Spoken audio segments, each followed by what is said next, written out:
Hey Tea Lounge, it's Skylar here on Friday, and last week's topic was acceptance, so let's start with that. Acceptance for me is basically just taking what someone says they are at face value. Don't question when someone declares their sexuality, don't question when someone declares their gender, because you may not that doesn't make sense at first. But, most people didn't expect me to be trans. Most people didn't expect me to want to be a dude. And I didn't look like I wanted to be a dude.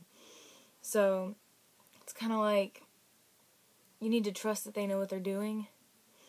And you need to trust other people. And acceptance just doesn't, extend to the LGBT community, though. There's so much racism left in the world. And there's sexism left in the world. I actually think it's called being sexist. But there's so much berating of people based on their religious beliefs, based on their ethnicity, and things that aren't harming others, that we really need to accept the differences between us and grow up. And this week's topic was actually trans people in the military.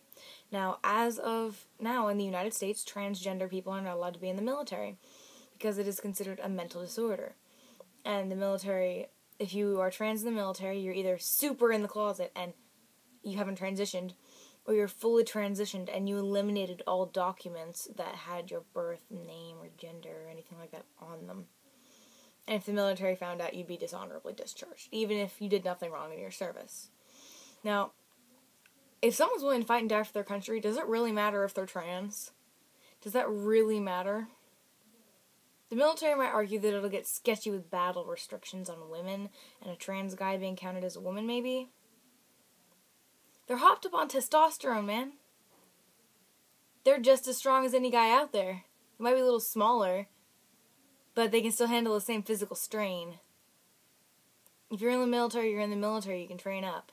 Anyone can make their body as strong as it needs to be to do something.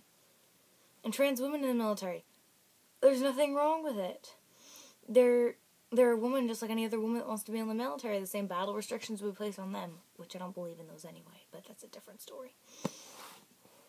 And it's just a load of crap that if someone's willing to devote part of their life to the military and willing to devote something to their country, they're not allowed to serve. The thing is, I know for a fact, other armies, worldwide, internationally, many of them allow trans people to serve. Many of them do. They're just hell, you willing to fight? Sure, here you go. But the United States makes has very strict regulations on things that seem insignificant. Don't ask, don't tell. What century are we in? That just recently got repealed. Are we retarded?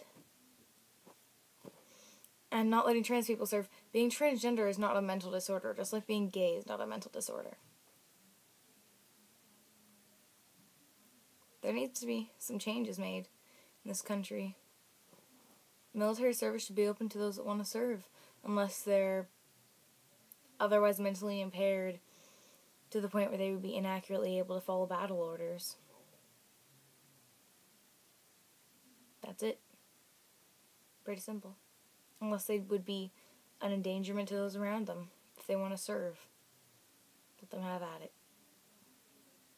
Because the United States claims justice for all, freedom for all, life, liberty, and pursuit of happiness, but it's a bunch of bull. This country has many wrongs and still discriminates against many people. And our military is the easiest way to tell.